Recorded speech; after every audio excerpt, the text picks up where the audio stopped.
everyone, good evening, and welcome to Divine Disbelief. We're your home for secular news and opinion. I'm Susan. And I'm Nathaniel, and I just got off work. I've been off work for a couple hours. Couple of hours. Yeah. She made me dinner, which is still sitting over here. Yeah. I might eat a little bit while we're talking. Who knows? I definitely will have something to drink because some of the things we're talking about today will drive a person to drink. I mean, I feel like that's pretty much standard operating procedure for our show, though. Yes, if you're going to listen to our show, you are either an alcoholic, you want to be an alcoholic, or you're a recovering alcoholic who doesn't really actually care about your recovery. And, you know, we appreciate you regardless. Regardless. Yes. Does it annoy you, and this just made me think of this, does it annoy you as much as it annoys me when people say irregardless? It annoys the shit out of me when people say that. It's like one of those things where it is like it's flammable but also inflammable, which like mean the same thing. No, irregardless isn't a word. Also that, yes. So it's like og. I go full Charlie Brown and say og. I've never heard you say arg like that, so there's that. But yes, there are times. No, my biggest one is could care less. Yeah, because then I ask people how much they could care less. Right. And then they don't get the joke, which is understandable because they don't know why I'm saying it. Yeah, they don't understand that they're saying it wrong. And Simon, did I just assume you're an alcoholic? No, I did not. We didn't unplug and replug, so it might sound funny. What? No. What? Because it sounded funny on Neil's stream. Oh. Remember I told you that earlier? No, yeah, I checked it around, so. You don't drink any more or any less. So there you go. That's the way to do it. I know what. You have been able to withstand the stories and stuff that we talk about. And you know what, Simon? That is wonderful for you, and I appreciate your ability to overcome and adapt, as they say. Yeah. Yeah. Adapt and overcome. I've always heard it. Yep. I don't know. Anyway. I don't know. Yeah. Hey. So you wanted to talk first about the president. Yeah, the orange guy that occupies the White House. I believe Ayanna Pressley calls him the current occupant of the White House. Yes. So 13 hours ago, he tweeted, which I don't know if he's tweeted since then, but he did 13 hours ago. And I'm just going to assume he probably has since then. Chances are. I have him muted. So. And as I have said, and I have had comedians steal this joke from me, and that's okay, comedians. You can act like it's yours. I don't care. I would much rather have him golfing and tweeting than presidenting. So accurate. So stop bitching about him tweeting all the time, okay? Would you rather have him continuing to fuck up the economy and continuing to make England mad at us? Look, the last time England was mad at us, I'm pretty certain we had a war or something. Yeah. I don't know. I don't know when the last time England was mad at us, besides yesterday and probably today. But if he could just tweet and play golf all day long, I'm willing to raise my taxes so he can do that. Yeah, but you're the only one. No, compared to everything else he's doing, I'm 100%. But what's the latest thing, though? Yes. So I'm going to quote his tweet, and I apologize for all of you that have to listen to this. This is something the president wrote. And by the way, he also later on today got upset with Denmark because they wouldn't even talk to him about the United States purchasing Greenland. Oh yeah, he canceled his trip like a petulant child, didn't he? Yeah, and he called somebody fake news. He said that you're making people want a recession to the media, to which I said, who the fuck wants a recession? Yeah, seriously. Yeah, but this is what he wrote pertaining to something this actually has to do with our show a little bit because the president knows about us. No, he said, thank you to Wayne Allen Root, who I don't know who that is, but that's not important, for the very nice words. He quotes this person. President Trump is the greatest president for Jews and for Israel in the history of the world. Not just America, he is the best president for Israel in the history of the world. And the Jewish people in Israel love him like he's the king of Israel. Ew. They love him like he is the second coming of God. Oh, God. But American Jews don't know him or like him. They don't even know what they're doing or saying anymore. It makes no sense. But that's okay. If he keeps doing what he's doing, he's good for all Jews, blacks, gays, everyone. And importantly, he's good for everyone in America who wants a job. And the president said, wow. I'm going to let you know. There was actually a king of the Jews. His name was Jesus. Yeah. Okay? Like in the story, he's actually the king of the Jews. Yeah, they wrote a whole song about it in Jesus Christ Superstar. They did. But also, this comes on the heels of yesterday. The president said that any American Jews who don't vote for him are disloyal. Yes, that's one of our stories. Okay, thank you. It is one of our stories. Yeah, it's anti-Semitic as fuck. Yes, because, I mean, what's new from his mouth? I would also, yeah, I have people that defend this too, and like, he's not anti-Semitic. Really? It's like, Let me just say real quick here. First off, while I care what our allies, I don't consider Israel an ally, think of us and the president, I don't think, well, first off, I don't care what the Jews think about whether he's the best king of Israel in the history of kings of Israel. Far as I know, they have a president or a prime minister, not a king. Yeah. And then secondly, he's not the fucking president of Israel. I don't care. This seems to coincide with, what was that? Didn't he release like a video that was sent to his supporters that was like Trump 2020, 2024, 2028, and like something like that was just like these, campaign signs for years and years and years in the future. And it's all like, wait, you know what you're promoting, right? Because I think that the idea was, I'm wanting to say the idea was taken from like Time Magazine or something that was like, this would be fucking scary. And he just took it and rolled with it. Yeah, and he thought it was funny. Yeah. Just like he thought that putting, the Trump Tower thing on a photoshopping Trump Tower onto Greenland and saying I would never do this to Greenland was funny. It's not, because that's actually what you do. You devalue the place by putting your name on it. Yep. But again, he's not the president of Israel. No. So I don't care if they think he's the best king in the history of Israel. Again, remember, these are Jews. Yeah. Yahweh, Abraham, Isaac, all that stuff. All Moses, like all them, right? People that I don't believe ever existed. Right. But this is Israel. Yeah. Okay. And also, I also don't care what Wayne Allen Root, Wayne Allen Root is apparently, I don't know, a person that likes Donald Trump. Oh, he spells his middle name weird. Yeah, Allyn. Allyn. That's But these weird. are also things that people don't say. You know what I mean? Yeah, like, people just don't just say these things. Yeah, this is one of those cases like you see in the subreddit that happened, where it's like, that didn't happen. This isn't a thing. Yeah. Nobody's saying this. You're saying they said this, but... Yeah, it's like whenever they say I'm the least racist person ever. Yeah. No, nobody actually ever says that to anybody. Nope. I'm not racist, okay? And I can have people tell you, Nathaniel's not racist.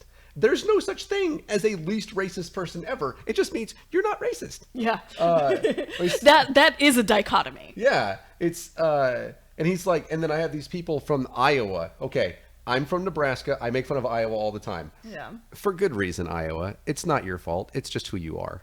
But I have respect for, yes, thank you, SS964. That was just it was a bit of a joke. I have respect for the farmers in Iowa, right? Especially the ones that are now going to understand what this president is doing to them. But because they are hard-working people. Yeah. And this guy, this lying piece of garbage goes there and he's like, and these people, these grown men were crying and saying I'm the best person ever. Yeah. And I'm like, no, they weren't. Iowa farmers, no, they weren't. No, do you know when Iowa farmers cry? When? I was actually asking you because I don't know. Oh, yeah. I'm fairly certain it doesn't happen. Yeah, I don't know. Like, farmers in general, just like crying. It's like the in the Cloudy with a Chance of Meatballs with Mr. T. He's like, get back up in there, tear. Right? Yeah. And like, yeah. And that kind of thing where it's like, it's not going to happen. Yeah. And the same thing. It's like this is the same type of, like, just, I get hyperbolic sometimes on purpose. Sometimes. See? Very often. Hyperbole. That's not hyperbole. On purpose. It is always on purpose. They say these hyperbolic comments about this guy, and he says that people say these things about him as if they're real. Yeah. Like, there's nobody in Israel. It's like, this is the best president in the history of Israel. No. Or I'm sorry, they don't actually say president, do they? They never actually... King. They call him the king. That's... Oh, sorry, he's the best president for Israel in the history of the world. I bet you Benjamin Netanyahu over there is like... No. So that has to do with the story about him calling American Jewish people disloyal. So... Which one? Do you want to start with that? Yeah. Okay, because I figure since we're already fucking talking about this... talking about the... He's still very orange, but you can see where... Like, he's eased up on it some, because I think he's just so self-conscious. But hey, IQ, it's good to see you. Thank you very much for joining us again and everything. It's always good to see you, your good friend, and all that other stuff. And obviously, Talking Snake is in here, but Talking Snake's always here. He knew we'd mention Adam and Eve, and he'd be like, "Here, I fucking am." Right. Yeah. So, like Nathaniel said just a little bit ago, the Orange One decided that he was going to further alienate Jewish voters and tell them that they are being disloyal when they vote for Democrats. He said, and I quote, "I think any Jewish people that vote for a Democrat, I think it shows either a total lack of knowledge or great disloyalty. So you're either a traitor or stupid." Yeah. Which is like, that's gross, dude. Yes. Bernie Sanders. So this just adds to the laundry list of very anti-Semitic things that he's said, including calling neo-Nazis very fine people, insisting that Jewish people here in America should support him because he supports the right-wing politicians in Israel, and calling Netanyahu your prime minister when talking to a group of Jewish Republicans. I forgot he had done that. Yes. He makes so many gaffes that I forgot about this one. This is an everyday thing. Yeah. Like, it's always a thing. Somebody mentioned the other day, do you remember this is back in like early 2017, this is how it's happened. Kellyanne Conway thought that there were cameras in microwaves. Do you remember that? Yeah, we were just talking about that on Sunday. Yeah, but before then, it was like that never happened, because while that would be like the ending of a career for some people, that was like just an everyday thing. You remember how Dan Quayle couldn't spell potato? That was like that was a big fucking why he's not deal. president. Yeah, that was a big fucking wasn't deal. President. Like, man. They still got on Al Gore because he was wrong about the rate of climate change, right? I don't remember. Yeah, they still get on Al Gore because of the rate of climate change. Yeah. Because he used some predictions that were a bit off. Turns out climate change is still a thing. Yeah, talk to Greenland. Don't buy them though, you fucking idiot. But yeah, so this is a very we already know he's racist and sexist, homophobic, serial adulterer, pathological liar. I mean, it's just a laundry list. He is anti-Semitic. Yes. Like, he doesn't understand. Yeah, again, the Nazis thing you mentioned. Yes. He doesn't understand.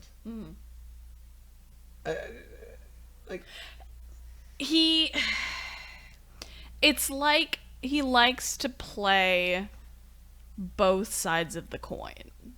He very much does, because it's like you've said before, his opinion is not his opinion, it's the opinion of the last person that spoke to him. Correct. He does not have a political party affiliation. Right. He's not a Democrat, not a Republican. Right. He has no policy at all, and you can tell. Yeah, because he doesn't know about anything. Yeah. Great job, America. Yeah.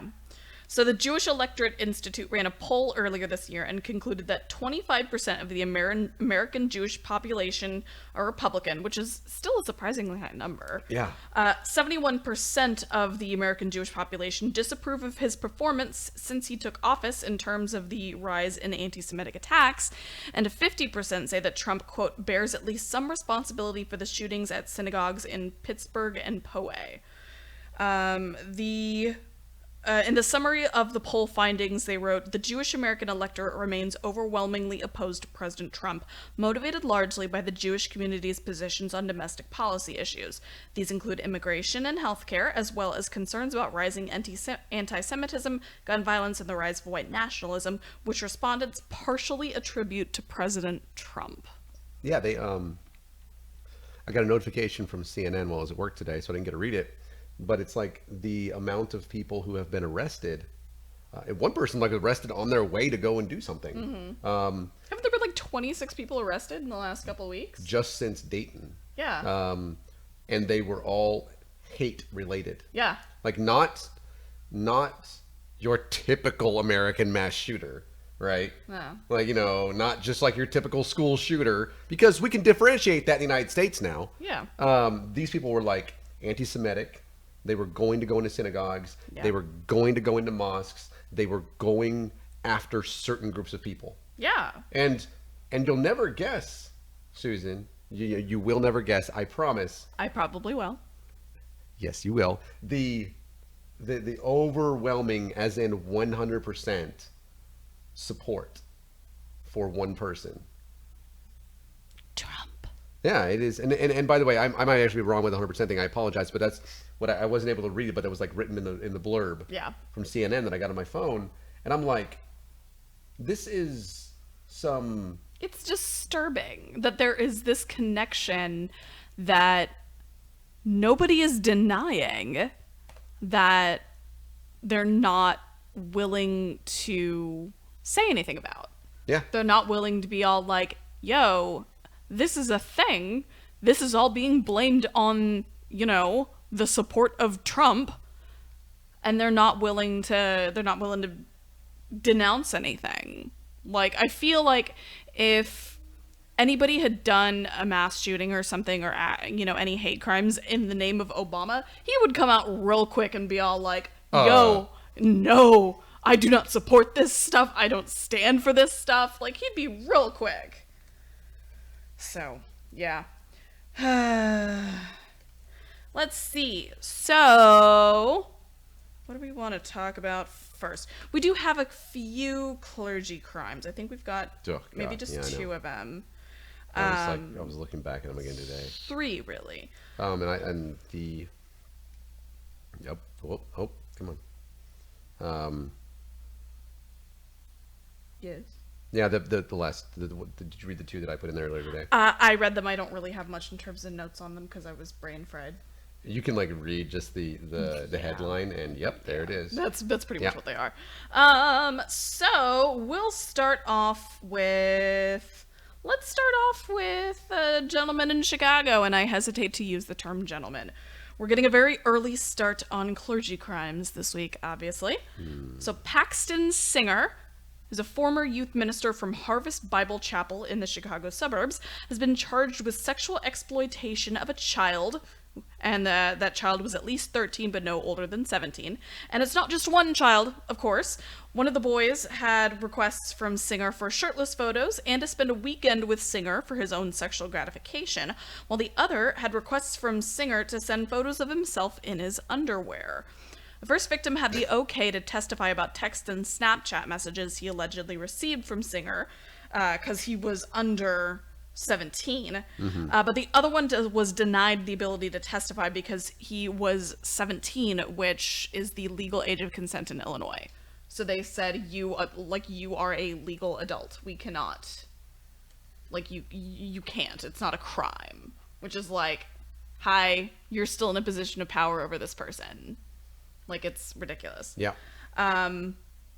So defense counsel is, of course, claiming that there's not enough similarities between the two cases to merit bringing them both into it, and that the prosecution is currently using stall tactics in order to delay the actual trial itself. Now, Do you remember a couple months ago when we talked about the pastor that took a road trip, like a motorcycle road trip, and tried to hire a hitman on his son-in-law? Oh, yeah. That's the same church. What? That's the same fucking church. I swear to God. Yeah. Because that was like fucking what the hell? Was that the Tom Arnold one, or was Tom Arnold the other one? No, Tom Arnold was the Liberty University guy. Who was? No, it was the what was it? The radio guy, some like minor radio celebrity in Chicago had like broken this story, and he was just all like, I think you want to know about this because this pastor told me about how he wanted to take out a hit on his son-in-law. Yes. Yeah, I do remember that. The other one with Tom Arnold was obviously... It was Junior. Yeah, Jerry Falwell Jr. Yeah. Yeah. Yeah. How did I know it was a sex crime? Yep. And by the way, Levi is a Husker fan. So, yes, Levi, go Big Red. Nice. Go Big Red. Very nice. And as they point out, they hate the game, but they do this. Yes, there is... And obviously, it's not... You can't say this happens to everybody, but it is an incredible trend.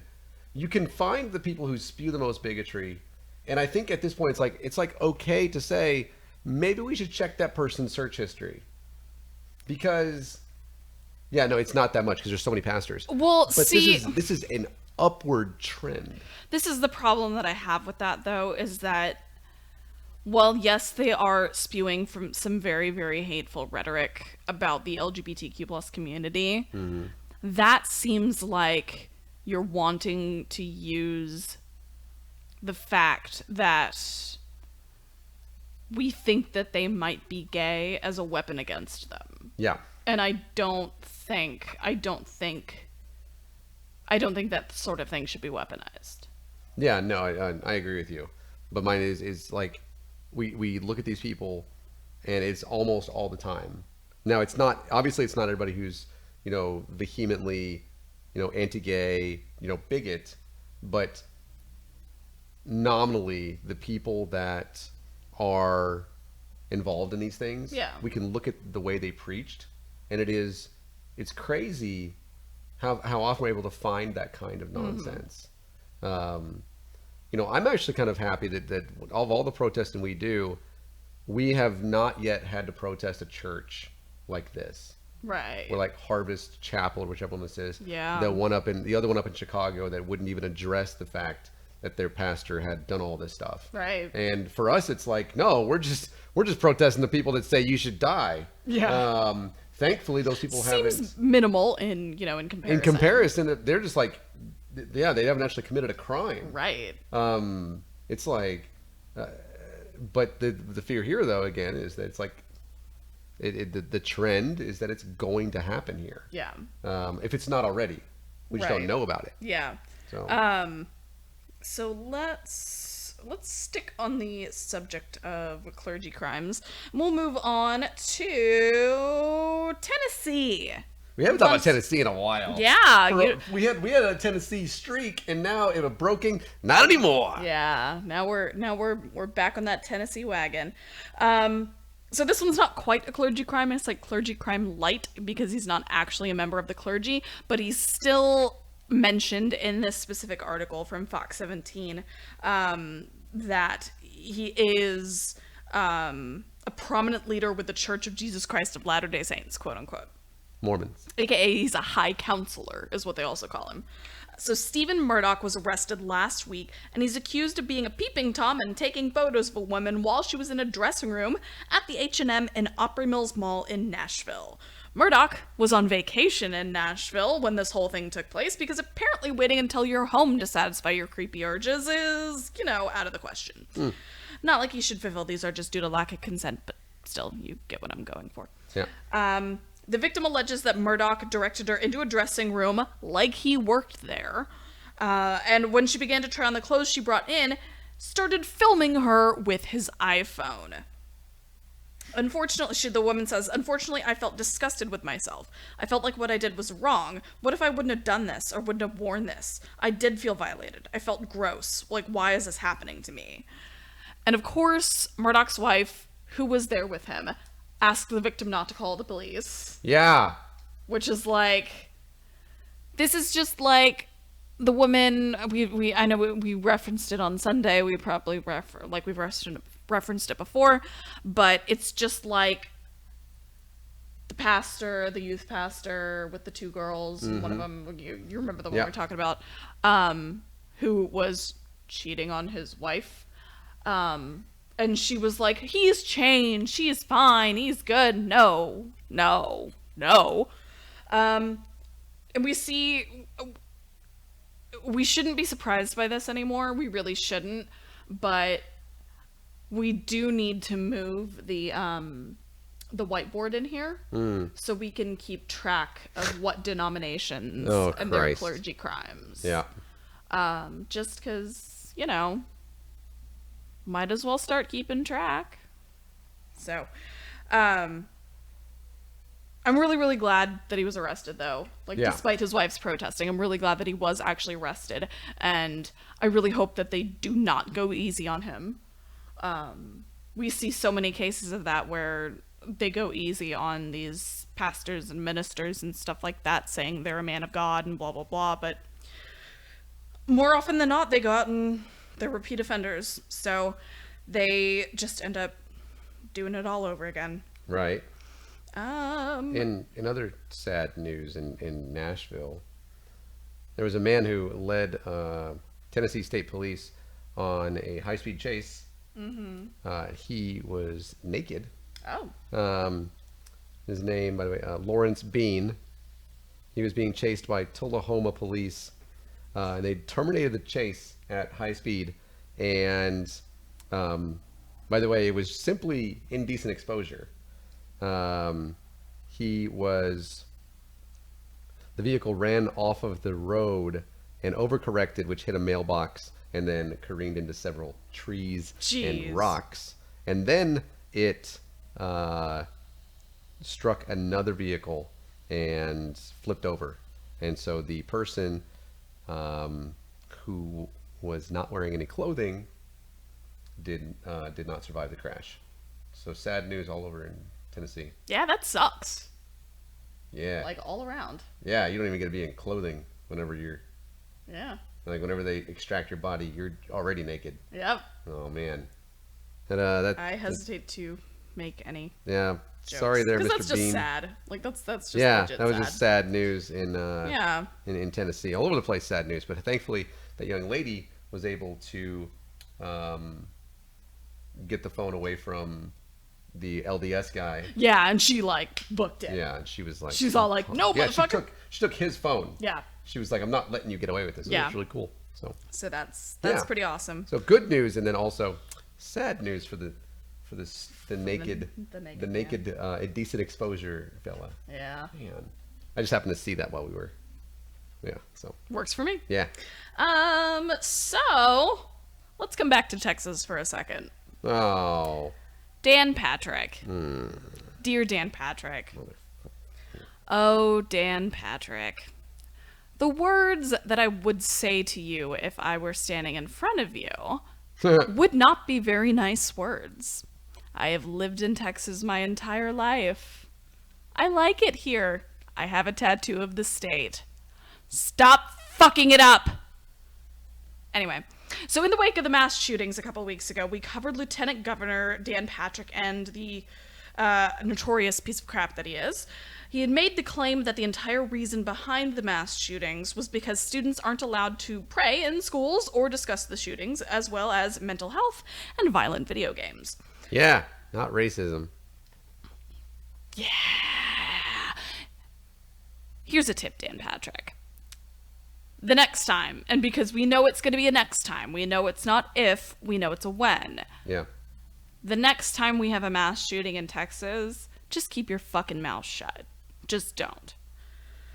And of course, the Austin American-Statesman fact-checked this, all of the claims that Patrick made, and they're all wildly inaccurate. No way. Because, starting off, students are indeed allowed to pray in schools and discuss the shooting. No. They're allowed to do this prayer on their own as long as it is not compulsory and led by a school official. Wait. No, wait, but I have been under the governor and lieutenant governor and whatever else. They lied to you. But they're Christian. Lied. But they're Christians. That doesn't matter. They lied. It's okay because Jesus forgives their sins. Yeah. Wait, but they can pray in school. Who knew? Besides everybody who's ever fucking tried to pray in school. Yeah. So whenever Patrick was challenged on his claims, he got super snippy and fired back. There was a time when city mayors didn't sue pastors for their sermons, and when reporters like you would never have challenged the idea that the issue of faith in America is important. We were a better country when everyone recognized that we all answer to a higher authority, and it wasn't government. Many of us in America still believe that. So rather than saying, hey, I was wrong about this, you can pray in schools, you can discuss this stuff, although we do need way better mental health services. Oh, and video games aren't the fucking problem. Patrick got pissy. Yeah. He turned into a fucking child about it. And he pulled the Christian supremacy card. Mm-hmm. And he basically pulled a thing out of Trump's playbook and was like, oh, remember those times? Wasn't America great back then? Let's make it like it was then. No, motherfucker. We don't want to go back to a time when there was, fucking a time when women knew their place and there were fucking separate water fountains. Fuck you, Dan Patrick. Fuck you. You mean that time when we were a Christian country and slavery was a thing? Yeah, and Christians were, using the Bible to justify slavery. Yeah, for good reason, I'd like to point out, by the way. It specifically condoned slavery in Exodus and Leviticus. And it says how to treat your slave. And so it's like, what do you want to go back to, Dan? Oh, I actually know what Dan Patrick wants to go back to. He wants to go back to a time before Ann Richards was governor. Oh, yeah. Levi said, glad I left Texas. Yeah, we're still here for now. Trying to change things best we can. I like it. I mean, she I loves it here. I get frustrated, and there were many times that I was tempted to leave for more blue pastures, and that means Democrat. Thank you for explaining that. You're welcome. I appreciate for those that. of you that don't know. But I do love this place. I do. There's a lot of stuff in Texas that is uniquely Texan. And I'm not going to sit here and say it's the greatest state in the country, because it isn't necessarily. Please don't make any snarky comments right now. I was going to say it's not. Thank you. You're welcome. Like I said. But this place holds a very special place in my heart. And I feel like there are differences to be made, and we can make those differences as long as we just keep fucking trying. Yeah, for sure. But yeah, hey kids, if you're listening to this, what the fuck is wrong with your parents? Also, welcome to YouTube, and where you can watch anything you want to. I recommend Achievement Hunter if you have the time. Words about that afterwards. Achievement Hunter? Yeah, they're theater mode live from RTX. Was wildly transphobic. But who was on it? Oh. No, there's like a big kerfuffle about it right now in AH Twitter. It couldn't have been Michael though. He was on there. No, he wasn't. He's not transphobic though. He was on that theater mode. Oh, well, he's not transphobic. I know that. He came out later and like apologized about it. Oh, good. But Achievement Hunter is still releasing it. Oh. Which I don't. Well, I guess we'll see. They're getting a lot of flack about it, and I don't think, as you should. I don't think they should release it. I think they should be all like, "Hey, this was a bad idea. We fucked up." Or take that 2 hours and talk about trans rights. Yep. Let's do that instead, Achievement Hunter. And of course, with that, what I was saying though is to I do want to look that up whenever we're done here, because Achievement Hunter and kind of a big deal to me. kids, if you go to school, you can pray. Just so you know. Yeah. Don't let Dan Patrick think you can't pray in school, because you totally fucking can all the time. You pray wherever the fuck you want. Just saying. Yeah. Stop lying to children, Dan Patrick. Just stop. Right. It's annoying. Let's move on to North Carolina. North Carolina to Columbus County. So, Columbus County in North Carolina, they recently decided to change the logo on all their cars, buildings, and uniforms, and you're not gonna like it. Because I certainly don't. Not only do the new logos say "In God We Trust" on them, but they're also supposedly supposed to increase morale, which I don't know how that's gonna happen, because I don't know. Because you'll if you're a person of color, you think that the police, if they're Christian, won't shoot you. They still will. Yeah. Oh, they sure fuck going to. Yeah, they're still gonna. And the only reason for that actual logo change was because Sheriff Jody Green really wanted it. There was no other reasoning behind it. The sheriff just wanted to change it. Your taxpayer dollars at work right there, North Carolina. Oh, no. There wasn't a difference in the price. Oh, that's to good put news. "In God We Trust" on there. Oh, well, never mind then. So, Well, they're just doing their underhanded way of promoting Christian supremacy yet again, Yeah, like but everybody else in this country is doing. yeah, we are aware, of course, that the Supreme Court, when they ruled "In God We Trust," is constitutional. It's not because of Christianity. It's because it's tradition. Yes. It has nothing to do with your religion, Jesus followers. Yeah. So, just so you know, whenever you do that, you're just being traditional. That's 100% it. And you know what? Even then, I'm against it. Yes. I don't fight against it I think it's dumb. And I realize what they're trying to do, because it's obvious, as you mentioned, the Christian supremacy thing. But I've stopped fighting it. So, like, as an atheist, do you care about that? I'm just like, nope. It's not true. Yeah. And they're like, but it's our motto. I'm like, it's not true.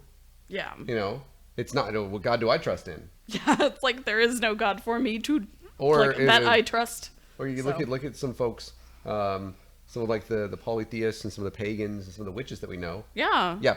Which God do they fucking trust? Yeah. Like, in which God do they trust? Question mark. Wow, that's a weird. In which God do they trust? There we That's go. a weird prepositional phrase. Yeah, I mean, it's obvious what God they're talking about. It's obvious they're talking about the Abrahamic God. And even then, they're only talking about the Christian God. They Yes. couldn't give a shit about Jewish people or Muslims. Yeah, they ain't talking do not talking about Yahweh. Mm-mm. No, they do Not not. the Old Testament, fucker. So congratulations, Columbus County, North Carolina. You have just really kind of joined the ranks of everybody else that's excluding people who don't follow your particular religion. Yeah. Congratulations. So, but this is so we're moving on to Kentucky, where there's some actually somewhat good news. Kentucky! Yes, surprisingly enough. Oh, wait. We got to learn about this. Yes. So all of this stuff has gone down like within the last couple of days. So I sort of have to give like a little TLDR of it before I give the little update. Told her. So, I'm gonna guess that you say this Berea. I don't know if that's right. Yeah, Berea. Berea. It's Berea. Berea City Council in. Berea. It's Berea. Do you know that for sure, or are you making an assumption? It's Kentucky. So? It's Berea. It's spelled Berea. Berea. Okay. That's how you have to say it. I'm not saying it. It is required. No. That is part of the contract you signed to be on this show. I did not sign any contracts to be on this show. What the fuck did I sign? You signed nothing either. It's true. That is a true statement. I did not. Yes, that's correct.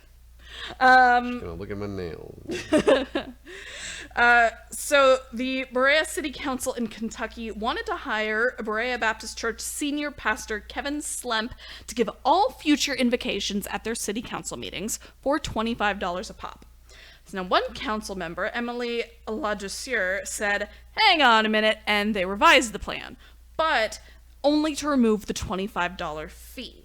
They didn't address the actual issue at hand, which was that all of the invocations would be only given to Slemp, or given by Slimp rather, who has compared homosexuality to bestiality in the past. Which I am fairly certain not the same thing.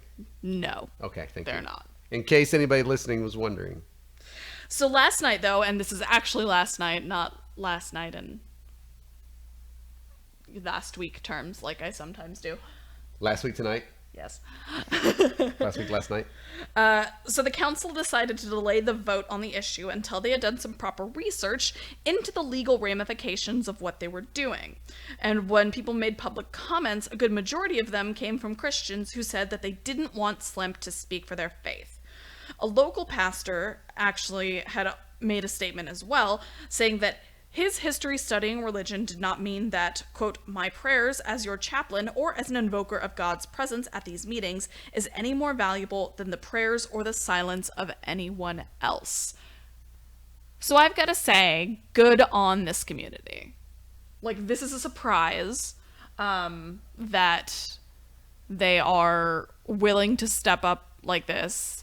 And actually, even bigger props to Emily Legiseur. I think it's how you say that. I'm so sorry. I don't know. Even bigger props to Councilperson Legiseur for bringing this up and preventing the FFRF from having to send them a very nasty letter. So thank you, Councilperson. We very much appreciate it. Big shout out. Yes, very much for that. And I appreciate it. I actually appreciate the reasoning for this. It's like, you don't speak for my faith. You can't pray for me. Yeah. Which is like what everybody was saying. Yeah, not everybody in Kentucky speaks like that. But I appreciate this. More and more cities, towns, municipalities, things like this that understand that it's not just like what we see from the outside. Yeah. They're feeling that from the inside a little bit. Yeah. And I appreciate that. Yeah. I especially enjoy the fact that it's Christians getting up there and giving them the pushback on this, because so often they'd be all like, oh, well, it's a Christian, it doesn't even matter. He was in the race to begin with? Yes. Oh. My train of thought just derailed. No, you're right. But the things you're saying though is it makes sense. And what she brought up, I just wanted to talk about that. But a little bit of breaking news. Washington Governor Jay Inslee, who was running for president, and his number one policy was climate change reform. And then literally his entire webpage was like, climate change reform. This is if we don't do this, we're not gonna be able to do anything else. He 20 minutes ago dropped out of the race for president. So he's gonna go back and do great things in the state of Washington. Continue to do great things in the state of Washington. I certainly know that to be the case. Yeah. He is a good man, and he received some condolences, but some well wishes from Andrew Yang and from Elizabeth Warren, all speaking about his steps toward ensuring that we are protected into the future as best we can be, and somebody that becomes president, putting him into the cabinet to protect the climate would probably be the best thing one could do. Yeah. So Jay Inslee is a really great person, and it's honestly kind of sad that he's dropping out, but it's also a necessary thing. And so that just happened 20 minutes ago. He didn't even post about it on Twitter. It just happened. So yeah. I did not realize he was running. Yeah, he's a great guy. So there's that. See, we all 5 people currently listening are like, oh, really? And then probably 4 of them are like, wait, who? Just like you. So. I mean, we all know that my attention span is that of a goldfish, so. Do we want to talk about some more clergy crimes that are finally getting some justice? I do. Oh, he did look up at this guy and say, "I'm the chosen one."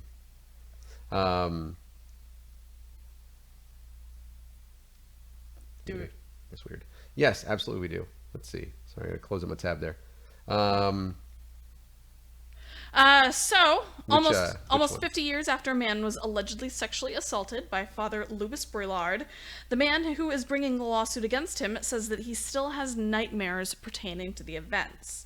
Since the statute of limitations on child abuse was lifted in 2016, victims of child sexual abuse are now able to sue at any point, regardless of how long ago the abuse actually took place. And according to the lawsuit, Brillard allegedly invited the victim to join a Boy Scouts camping trip at, I don't know how to say that.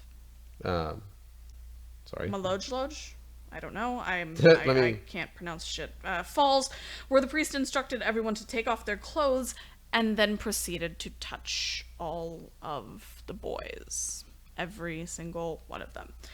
The lawsuit says that the victim refused to get naked and refused to be touched by the priest, even with his shorts on. But when he was alone with Brillard in the San Isidro church, the priest sexually abused the boy. Which...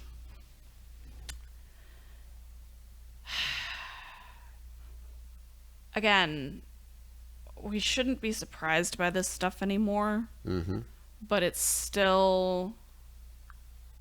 When you actually hear people talk about their experiences and it humanizes this stuff that you hear, this stuff that... A lot of people make jokes about this stuff. A lot of people will make jokes about, oh, ha ha, you know, Catholic priests and da-da-da and child rape, and it's like, it's not funny, because there are actual victims that have suffered for years that you are dismissing their pain and what they've been through and the trauma that they have suffered. And this is since that this is of course up in Guam.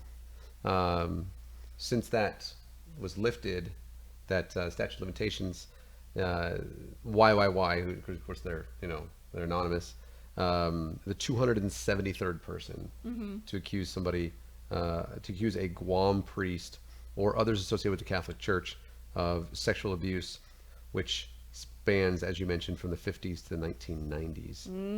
And important to note that Brillard, I think is his name, Brillard maybe, he's deceased. Yeah. So, unfortunately, he will not receive his comeuppance, but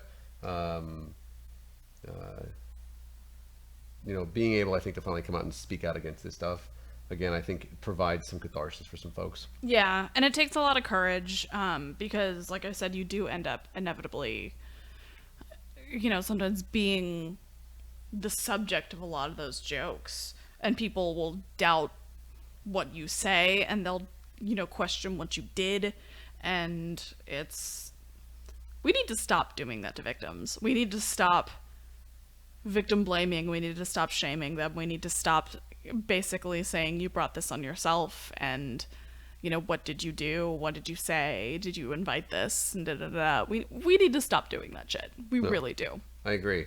Earlier this year, by the way, I should mention this, the Archdiocese of Agana, which is an area in Guam, filed for Chapter 11 bankruptcy protection in January, allowing it to, and I'm quoting this, restructure its finances and pay off the plaintiffs. And at that point, 202 clergy sex abuse claims.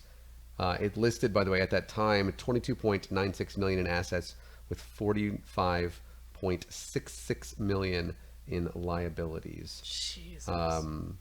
And so they could not mediate, which, obviously not. And this is, according to this comes from the Pacific Daily News, by the way, the Guam Pacific Daily News. The Guam joins about 20 other dioceses and other religious orders around the United States that filed for bankruptcy protection because of civil litigation alleging decades of clergy abuse of children. Jeez. And in addition, this has to do with like a bit of spotlight, the failure of church officials to prevent the abuse. So, good. Yeah. That you're having to file for bankruptcy protection. I wish that wasn't the thing you were able to do. Yeah. You need to be able to do so much more. But this is adds on to that it's good that we're finally, again, starting to see more and more of this. And again, as was mentioned, this is a recurring theme that we don't have to go look for. Yeah. It is presented to us every single show, and yeah. we don't get to nearly all of them. No. Oh my gosh, if we touched 1%, I'd be surprised. Our show would be every fucking day, multiple hours. Yeah, it'd be the crime, like it'd be clergy crimes the whole time. We'd be like the FFRF thing, right, with the white collar crimes or whatever. Yeah. That'd be our show, and that'd be it. Yeah. And I don't. I love you very much. I would not be able to do that. That's very emotionally draining. Yes, it is. My brain is already empty enough as it is. Yeah. Oh no, I understand. And Mark in the chat actually makes a really good comment, a really good point. Not actually, but just makes a good point. Makes you wonder what the parents thought when they were told by the kids. Not every kid would say something, but some would have. The percentage, as we know, of those who are sexually assaulted, coming forward is incredibly low. Yeah. And the reasons for that are numerous. Yeah. And so you're right. You have to think that if for every one that comes forward, there's 9 more. Just right then, and that person, when they were there together, and what year it was. Also, sometimes like what class it was. Yeah. That don't come forward. I think it's less than 10% come forward. Mm-hmm. And so this, like, consider it even more now. Yeah. So more and more people are doing this and being so brave and doing this too. So. Yeah. So we'll move on to Missouri very briefly. Good old Missouri. Yep. So I think we're all pretty much aware that the Catholic Church is anti anything fun, right? They're anti-responsibility as well. We all know this. So Michelle Boland, who's a former teacher at St. Therese Catholic School in Missouri, informed a priest at the school that she was pregnant, probably thinking that her employer would be excited for her, because that's normally what you expect when you tell your employer that you're expecting. So do you expect? This is yes. Thank you. Good job. No, because the priest, of course, expressed concern about the public scandal it would cause the school to have an unwed mother on staff, saying that she'd made the right choice in keeping the baby, but that decision violated the terms of her employment contract. And of course, when Boland's contract came up for renewal, the school refused to sign, despite having worked for the school for 15 years with no incidents. So as a result, Boland is now suing the school. Oh my god, I can't fucking talk right now. Suing the school and its principal after having been initially dismissed in 2016 on the grounds of being a First Amendment thingy. The Jackson County Circuit Court decided that it will proceed with a jury trial. Her lawsuit seeks monetary compensation to be determined by a jury, including unpaid wages and attorney fees. Which, you are goddamn right. You lose this fucking suit, you're gonna pay those fucking attorney's fees. Yeah. I don't think they're going to lose, though. You don't think the school's going to lose? Mm-mm. It's a private Catholic school, and that's what they said initially whenever the suit was dismissed. Was that they were operating on within their First Amendment rights? Yeah. Well, not only that, but also that you're held like the Catholic thing. Now she could have just said it's Jesus and gotten away with it. I imagine. Probably. But yeah, Catholics are gullible. Like if you're a nonprofit organization, right? This is a private school, but if you're a nonprofit organization, they have a profit. They have profits. It's always kind of funny when nonprofits have profits, but like you can't, they can actually say the people that can work there, right? And then you have to like at Baylor University, you have to sign. Or at Liberty University and stuff like this, you have to sign these statements of faith. Yeah, and if you violate them, I know people who've been to Baylor. Yeah, if you work there and you violate the statements of faith, then yes, this happened over at BYU, where a basketball player had a girlfriend and they kicked him off the team. Yeah, it violates the statements of faith that they signed to go to this private university or to teach at this private university. And usually it's teach more than anything else. Yeah. And so yeah, I don't know how she could win, unless I'd have to look into it a little deeper. But it's like, they would expect you, if you're not married, to remain abstinent, and if you don't, then that would violate your statement of faith. I just hate it. No, I'm not saying I like it. I'm just saying that I completely, I don't know. I don't know the basis for like what would be the precedent for her or a lawyer thinking they could win in this case. I'd have to look at it and see. Yeah. Like, it's pretty shitty that they would do that. Yeah. But it's also one of those things where it's like, it's not something that is unexpected. Like if I say that I was working for like a private school, Muslim school or something like that, I came in here and said I'm a Christian now, that and I was teaching like religious studies for Islam or something, and then like my statement of faith said I have to be a Muslim, then I'd be able to work there, and so I might not have my thing renewed, my contract renewed. Yeah, I know, I feel you, but it's another reason that we should possibly look into maybe some changes when it comes to private schools and stuff like that. But yeah, it's what you get when we have them right now. So yeah. We've gone through these really quickly. I'm sorry. It is totally okay. I will take the lead here. Okay. And because we've spent most of our day in the American South, we're just going to stay there as well. But we're going to head to, depending on what year it is, either the 49th or the 50th state. Honestly, at this point, it's either or. It's Mississippi. There is a church down in Mississippi, of all places, that, and for some reason this took from Twitter anyways, but there's a lesbian couple that received a letter from a Baptist church, from the pastor. His name is Barry Baker. And they posted the letter on Facebook that they received from the pastor there from Gracewood Baptist Church. This is in South Haven, Mississippi. And I'm going to read the letter that they received. It says this. This is August 12th, by the way. And by the way, if anybody would like Gracewood Baptist Church's information, we can get it to you. We have everything. This is on stationery. Dear Mary, it's been about a year now. There we go. Since you left our church family to live in an unbiblical lifestyle with Olivia Jennings. At the outset, I kindly but firmly reminded both of you that a homosexual relationship is forbidden in Scripture and against God's original design. For a professing Christian to live openly and unremorsefully in sin is degrading to the name of Christ, defiling to his or her church family, and destructive to him or herself. I told you that the church could not allow you to live in unrepentant disobedience without addressing it. We love you too much to neglect you. I had hoped that you would repent. However, after numerous attempts by family, church members, and friends to convince you of your error, you have remained resistant. #resist. In fact, he didn't write that. In fact, you entered into a marriage, this is air quotes, also quotes, contract with Olivia on Father's Day, no less. Therefore, on July 14th, 2019, the deacon body unanimously recommended that your membership at Gracewood Baptist Church be terminated.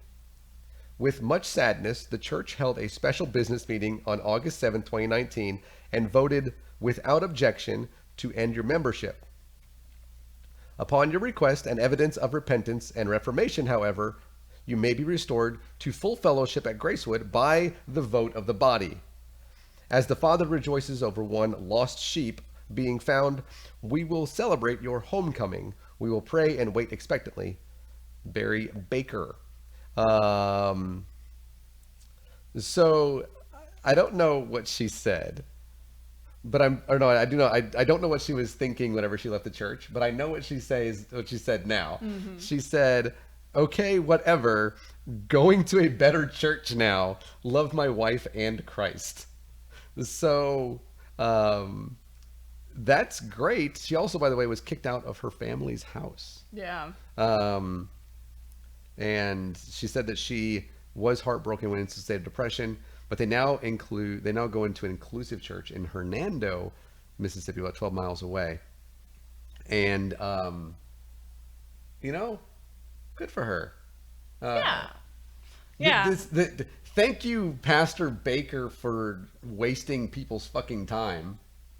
Like, I don't care, is what she says. Yeah. And for good reason. Mm-hmm. This is a bunch of bigotry. You're not going to. This is one of those love the sinner, hate the sin type things, right? Where you should. I bet you that I could go find a bunch of things wrong with every motherfucker in that church. Are you going to kick them all out for things that are actually wrong? Right? I mean, of course not. Yeah, because they're all in straight marriages, so it's fine. Yeah, being gay, as far as I can tell, is natural. Yes. Right? There's nothing wrong with it. Right. And now this is something to where you don't usually see the churches come out against homosexual relationships when it's two women. Yeah. This one was rare for me to read that. Yeah. I know we've gotten we've had instances of restaurants that have refused to do like rehearsal dinners for lesbian couples and stuff. Yeah.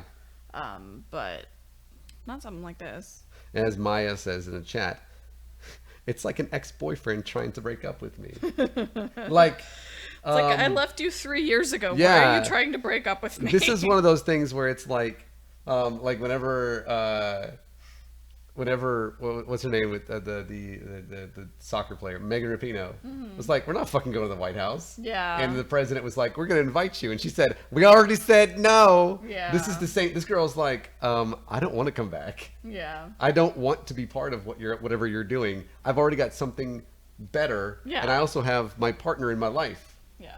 And by the way, I can tell you this. So I refer to Susan as my partner because we are equal in our relationship.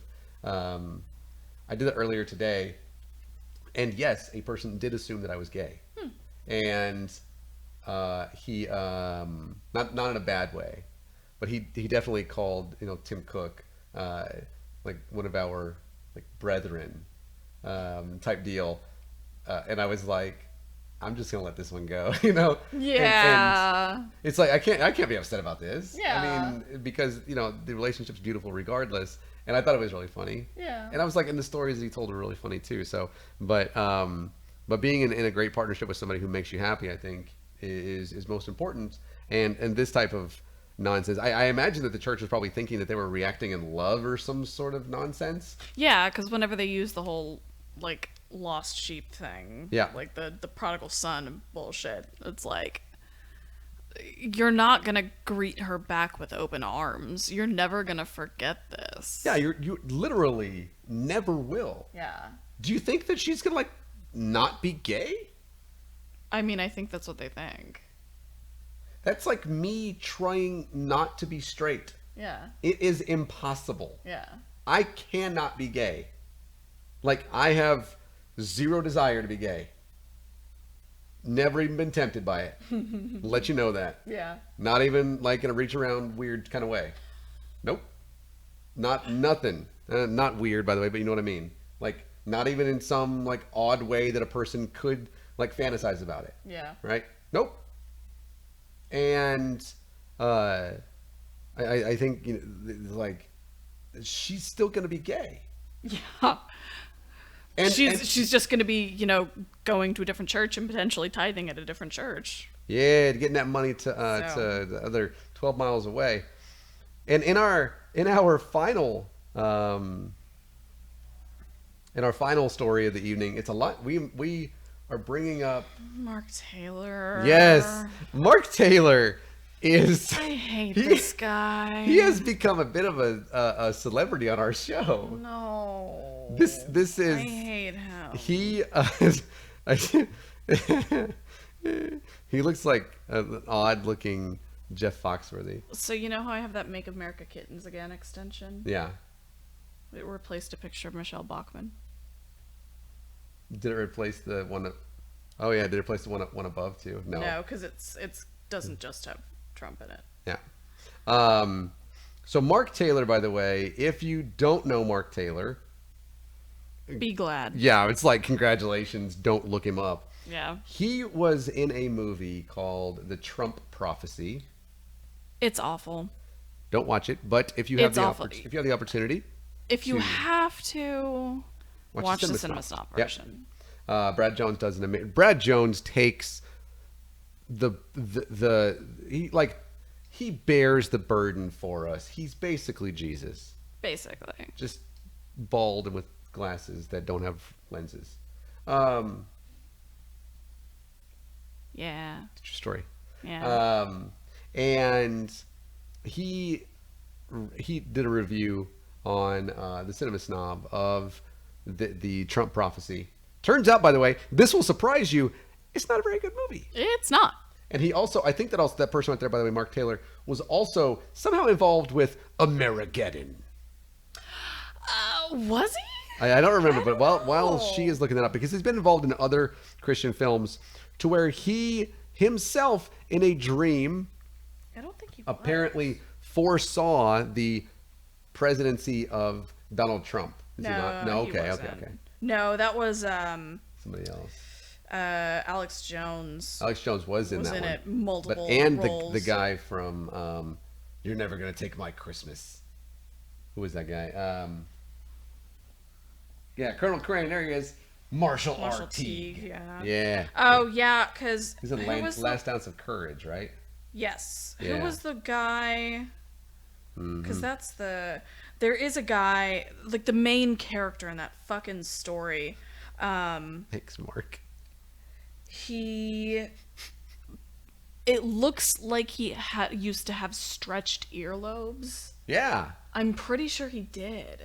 Really? Because those earlobes have giant holes in them. Yeah, ask him. Anyway, this is what happened here. This is what he says. He was on Sheila Zielinski's podcast. This, by the way, was August. This was published yesterday.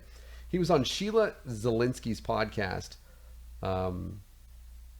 yesterday, and he recounted a conversation he had with God last year, okay, where he was told this: what the Lord has shown me is that if they wait too long, meaning the police wait too long and to carry out mass arrests of high-level Democratic politicians, literally to go and arrest Democrats, it could be another Mogadishu or another Benghazi where the patriots will rise up and say, enough is enough, and they will take matters into their own hands and they will drag their dead bodies through the streets. Now, okay, I don't have a fundamental understanding of Mogadishu. Uh-huh. But what the fuck does he think happened to Benghazi? Hillary, obviously. I mean, just Hillary Clinton came over and, like, peed on everything? It was Hillary. I mean, at the end of the day, just say Hillary, Benghazi, and a Trump supporter will appear in your house. He says this. He went on to say, the people are not asking for justice. They're demanding it. So the government has to act. Arrest these people. Otherwise, and this is crazy, arrest the Democrats. They probably need to make 1 or 2 high-level arrests, high-profile arrests. Perp walk. What the fuck does that even mean? Walk them out in front of a line of press with a cop leading them with their handcuffed. Oh, you mean like what they did to that black guy in Galveston? Do that? No, they would actually give them a little more dignity than that. Oh, okay, so not led around by a horse. Got it. Not with a noose around his neck, basically. Jeez, that actually happened, by the way. Yeah. Recently, perp walk them on national television so that people will see that justice is going to be done. And he said again, they have to make the arrest before January, because if Trump arrests anyone after January when campaign season starts, I don't think he's aware that people are already campaigning. It's going to make it look like he's just arresting those that oppose him. How would it not look like that anyway? Yeah, pretty much he's starting that today. It's going to look the same thing. It says, so they have a window of time between now and the end of the year to make these arrests. That is what God has shown me as far as this timeline. Okay, question mark. Question.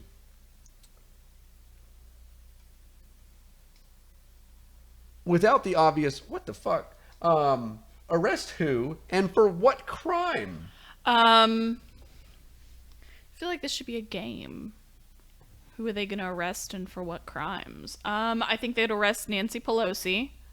Oh, for sure. For the crime of having the best bitch clap ever. Her. Oh, she did do that, yeah. I imagine like all the Democrats for president. Yeah. Pretty much, yeah. Yeah. Okay. And that one Jewish guy, the disloyal Jewish guy. Bernie Sanders. He's an independent. Oh. He's a Democrat, but you know what I mean. What's his name? Justin Amash. Oh, yeah. Even though he's a him. Republican. Yeah, they'd still arrest him. Yeah. They would probably... Do you think they'd find a way to arrest Sarah Huckabee Sanders? Since she left? No. She's still... She knows too much. Oh, yeah. Who else? I don't know. Anybody who's been implicated in any of the Pizzagate stuff. Yeah, well, yeah. So, anybody Hillary. that Q and QAnon talks about. Liz 10 Fingers Croaking. No, you don't listen to Cogdis. I know that one though. Because she got a part of a finger chopped off. Yeah. Mm-hmm. Something I knew about. Yeah, what the like, how?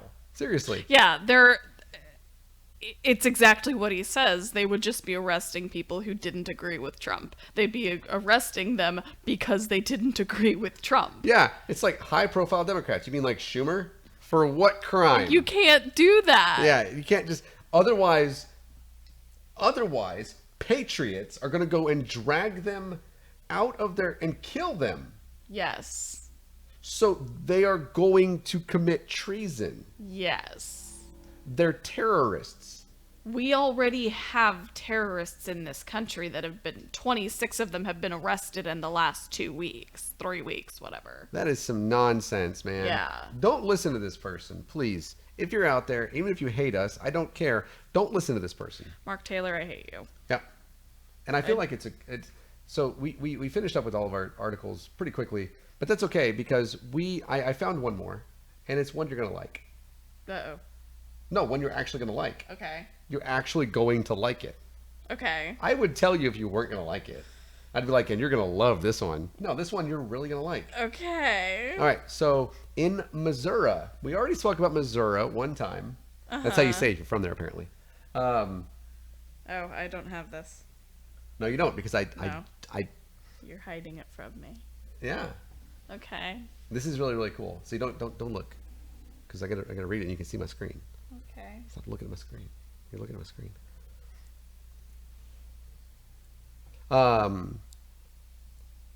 Yesterday,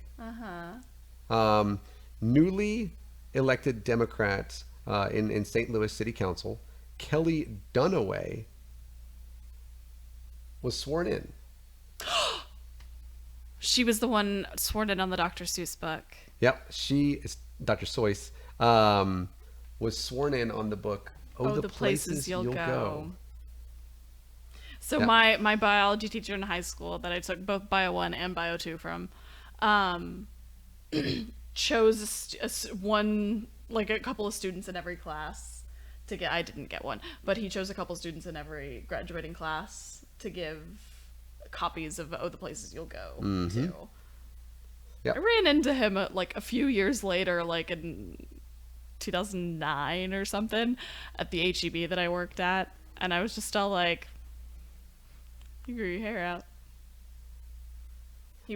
He seemed very straight-laced, but then this is the same bio teacher that said, "Now this is the state of Texas, and I'm legally required to teach you that there are alternatives to evolution, but they're bullshit, so we're not going to focus on them." Yeah, it's the same guy. She posted on her Facebook, Kelly Dunaway did, and she said, then this morning, for the second time this week, the Post-Dispatch, this is the St. Louis Post-Dispatch, highlighted my swearing-in choice. Today, the editorial board so nicely captures why I chose the Places You'll Go.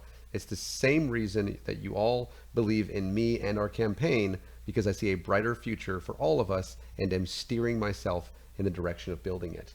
And it's such a great thing, because also the foundation of the future is young people. Yeah. And the children holding the book are her children. Yeah, I saw that. Or her children. Yeah. And so, as the 1990 book offers a message of inspiration to anyone embarking on a new phase of life, whether it's a high school graduation, the jump from kindergarten to first grade, or even the next stage, I like that, next stage, of a political career. Alas, Dr. Seuss was not immune to male-centric narrative as he sought to inspire, but the message is the same whether the reader is a guy or not. And she concludes, you have the brains in your head, you have feet in your shoes. You can steer yourself any direction you choose. You're on your own, and you know what you know, and you are the one who will decide where to go. And I changed guy from guy to one. Yeah. And that is true, and that is some. It doesn't say whether or not she's an atheist, and I don't care. It's still. This is amazing because it does show, of course, that the Bible is not required. Yeah. And it's not, and. That's cute. And she says, it's really empowering how, and she says, it's because it's something that's special to my kiddos and me. That's really cute. So yeah, that's it's really good sweet stuff there. And hopefully somebody got, those of you that hear that in the comments there, it's good stuff in the chat. Yeah. But that is good stuff. Our show this evening went for about an hour and 15 minutes. Yeah, we need to get another chair. Oh, yeah, I realized halfway through the show that I was sitting in this chair. Yeah. So sorry. I hurt. Yeah, I sit in that chair every show. I hurt. This is probably why your hip hurts. Is that what it is? Oh man. And we will be getting another one soon, by the way. But those of you that, again, as always, we have loyal listeners. One of our loyal listeners, Saxman Dan? Mike. Saxman Mike. Thank you so very much for being our most amazing patron. Our only patron right now, right? Yeah. So the most amazing of all the patrons. Well, if you want to join his ranks, you can go to patreon.com/divinedisbelief. Donate us some money there on a monthly basis. You can do as little as $1 per month. You can follow the show on Twitter. We're at Divine Disbelief. You can like us on Facebook. We're Divine Disbelief. We have just over 300 likes on Facebook, so that's pretty nifty. Yeah, it is. You can follow me on Twitter. I'm at Motel Cowboy. You can follow the Corgis on Twitter. They're DoseCorgis15. We're officially on iTunes, bitches. Mm-hmm. We got the email earlier today, I think. Earlier today or yesterday. Yesterday. It was I in don't French. know. I'm very tired. We got the email in French. Yes, I don't know why it was in French, but apparently other people have been having that problem too. So it's not just us. I used the Note 10 Plus, the S Pen, as the feature where I just hovered over top of it and it translated every single word for me. Nice. So I figured it out. Nice. I was like, yes! You can also just click translate this in the email. Yeah, well, I was being cool because the Note 10 Plus is awesome. So we're on iTunes now, so you can go give us a listen on there. Leave us a 5-star review. We can, if we get some 5-star reviews, we can read those if you want. Yeah, 5-star reviews are the best kind of reviews, apparently. Yeah, I think that'd be cool. If you want to follow Nathaniel on Twitter. You can. I am in multiple places. By the way, we have 202 subscribers. Nice. We are above 200. That's awesome. You folks are all amazing. That's pretty great. So thank you so much for all of that. Yes, Saxman Mike, you are phenomenal. I read your comment there. Yep, you can find me on the Twitters. I am at Atheist Husker if you want to talk about some politics and religion and every once in a while some sports. If you want to talk about sports, in particular collegiate athletics, and more in particular Nebraska, but also kind of in particular every other sport as well, you can follow me at Nathaniel Husker. And of course, I am a Democratic candidate for Texas House District 93. You can follow me on Twitter as well at Walters for Texas. You can also send me an email, Nathaniel@waltersfortexas.com. I'll get it. I think she will too. You'll get it too, right? Yes. Yeah, I get that too. She runs all the cool stuff. So yeah, definitely want to come follow us there, and make sure that you obviously have liked and subscribed to our channel here, because I think it's required to say that. All the links are in the description below and everything. And I think that we are going to have on Sunday, Raphael, is that his name? I don't know. Radon. He's the president. No, of I know. Canadian Atheists. Randolph. I forget his name. I feel bad now. Randolph, the president of the Next Stop 1000. Absolutely, the president of the Canadian Atheists. I believe he will be on with us this Sunday. That's depending on his schedule because he's moving his daughter. As I was, I was going to finish that off. Thank you very much for clearing it up. Sorry. And I think that is, and we should be back again at 8:15 or something. Yeah, about 8:15. So since Nathaniel started a new job last week, so he usually doesn't get off of work until about 7. So Wednesdays are probably going to be closed. Oh. Well, Wednesday should be fine. 7:30? Yeah. Okay.